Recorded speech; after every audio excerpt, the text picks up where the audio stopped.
we're going to clean the main engine chassis and the sort of the car chassis and this end block here with the two brushes for the motor.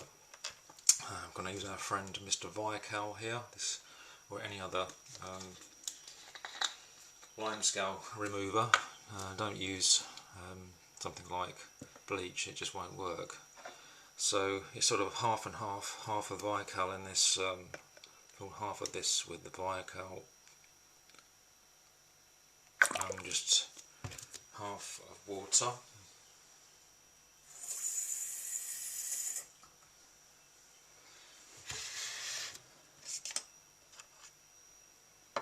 Right, as before, you'll probably see this is going to start fizzing, which shows that it's working.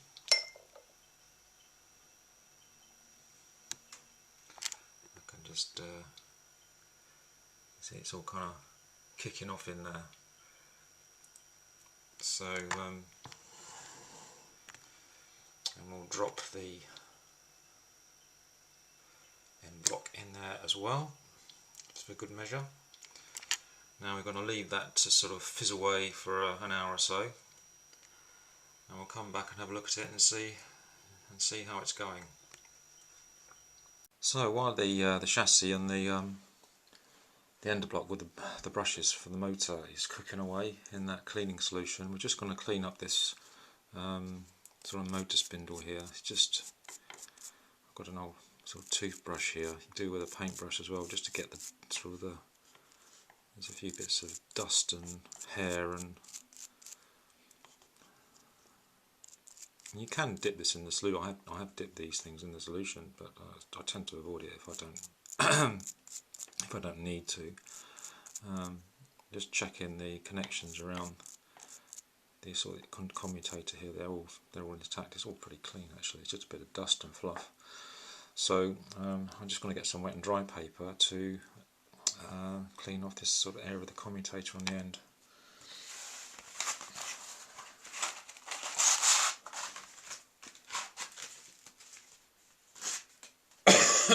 Excuse me, I've got a bit of a cold at the moment. Right,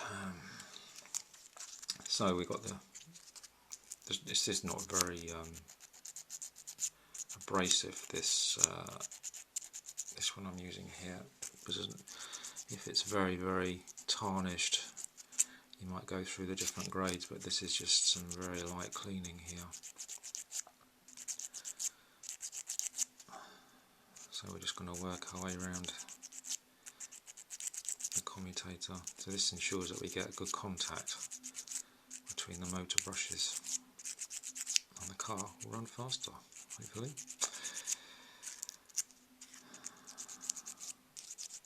So I'm just going to do this for a little while, and I'll spend a little more time on that. I've been having a closer look at this motor casing now, and there is some rust on it. Now it won't affect the running of the car, it's more purely for aesthetics really. You could get some like sort of chrome cleaner or something on here to try and clean it up. I mean that would work. If you're really fussy, you could just strip it and have it re-chromed by somebody. But as it happens, I've actually got in my spare parts bin, I have got a much better condition case for the motor. You may notice that the actual, you probably can't see, but the painted sides on the magnets have virtually worn away. I can see a bit of green on this, so I know that's the top. So I think I'm going to just sort of dump that one, or I might clean it up for another time, and I'm going to use this one.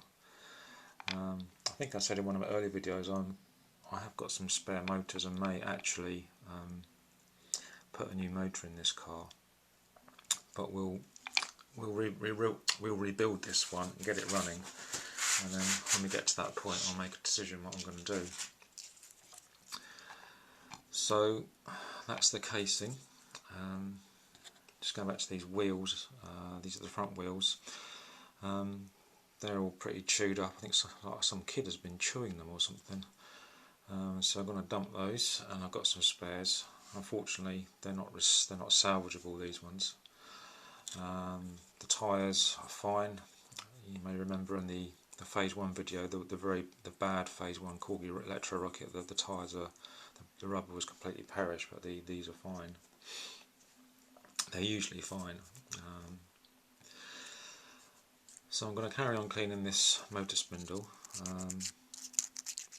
while we're waiting for the chassis to clean. While we're waiting, it may be a good time to talk about body shell condition.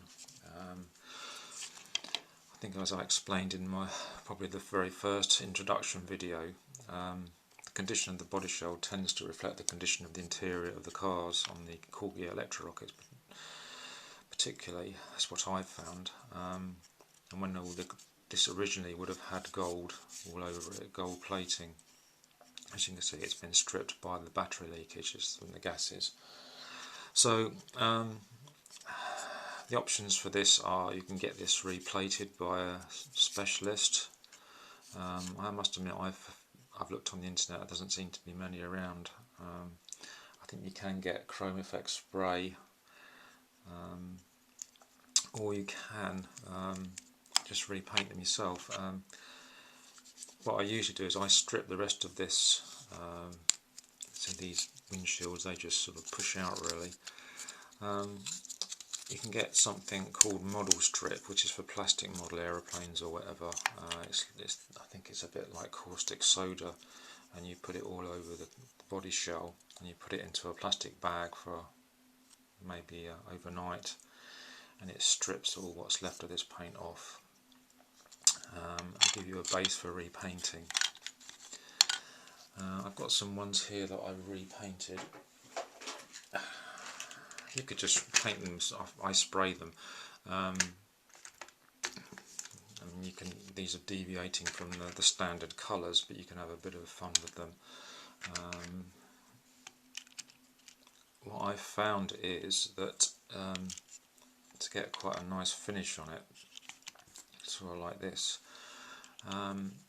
Originally these were like Spectraflame, a bit like the Hot Wheels Sizzlers had Spectraflame, which like the basic metal Hot Wheels cars, it had polished metal bodies, and they put like almost like a clear coat of colour, so you got that sort of deep, rich shine. It's called Spectraflame. Of course, on these plastic bodies, what they used to do is to chrome plate the plastic and then put the same opaque colour over the top to get that same effect. What I've found is to get something sort of an approximate to it is to, first of all, when you've stripped this shell, you spray it with some primer, some grey primer, and then I've been using it's like a metallic effect silver spray. I mean, if you can find the chrome effect one, that's even better, but I've not managed to find one, probably haven't looked hard enough. But so you spray it this sort of chrome effect silver, and then what I have found is it's actually glass paint, so it's very, very sort of light, and it allows the sort of the silvery paint to actually come through on the underneath, so it gives you this sort of metallic effect. The colours are very limited. This looks like pink, but it's actually supposed to be red. So there's a red one. You can get red in the glass paint. Oh, the phone rang there, and then the battery died in the camera at that same time. So it was. Anyway, what we're talking about was, yes, we're talking about glass paint. So yeah, so primer, silver or chrome effect spray paint, and then glass paint, which is very opaque. But so the colours seem to be very limited. So red, yellow, this sort of green. There's a purple one which I haven't used yet. But alternatively, I mean, this one here, this is just like a metallic blue. So I sprayed it silver, and then I put this metallic blue part. I did it in very thin layers. See, this one's been on the track a few times, got a few chips. This is a good way of having these body shells for track use, so you don't damage the original paintwork. This is sort of like a gold, metallic gold effect spray paint. I think you can probably get better ones, but that wasn't too bad actually. So, I mean, you have options. I mean, alternatively, you try and find somebody online, or if you can get kits to actually do chrome plating onto plastic, but they're very expensive. It just depends how you want to go with it really, but I tend to use these repainted body shells on the track, which you may see on some of my videos, to save the original ones. So that's talking about body shells. So originally they only made sort of like actually a metallic purple and gold, Bizzarini Manta, and then you had the gold with the black windows on the Alpha, and they did do a green one with gold windows. This is, I've repainted this one, but the green was sort of similar to this ish. But I mean, sort of you could probably have quite a bit of fun repainting them in all sorts of colours and logos and like tracks, make them like sports cars or whatever. So that's body shells. I think we'll just talk about batteries now. Okay, batteries. These rechargeable batteries are the same for the Corgi ElectroRockets and the Hot Wheels Sizzlers and the Matchbox Scorpions and the Hotline Trains that you may see on some videos of mine. They are called 1/3 AA size because basically they are a third of an AA battery. So there's 3 there, and there's your AA battery, so a third of the size. And they are 1.2 volts. You can get them in NiCad or nickel metal hydride, NIMH, and the NIMH ones are the ones to go for, because they don't suffer with the memory problems and are more durable, and they'll just last for ages and ages. I've had these for years and they still work just fine. Whereas like in the reissue 2006 Hot Wheels Sizzlers, Mattel used the cheaper NiCad batteries and they just died after a few charges. They're just terrible. So go for the NIMH 1/3 AA size, 1.2 volt. Now you can buy these from specialist electrical shops online. I think Maplin's do them. There are some people on eBay that sell them. Sometimes from electrical retailers you may find them come with tabs on the end which are soldered on.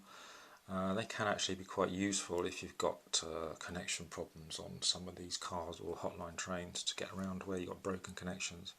But usually, let's say sometimes they come with like a plastic film on the outside. I mean, I've taken the film off because I find it snags the contacts in the cars.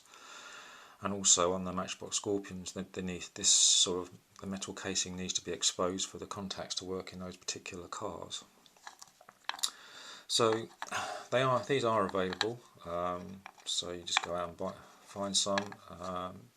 It's fine. Cars work brilliantly. So that covers batteries. I know in some of the Hot Wheels Sizzlers they used a longer battery, but this is called this is the Sizzler short battery, but I don't actually have it in those particular cars, so I don't have those batteries, but these ones will fit the ElectroRockets, both the phase 1 and the phase 2.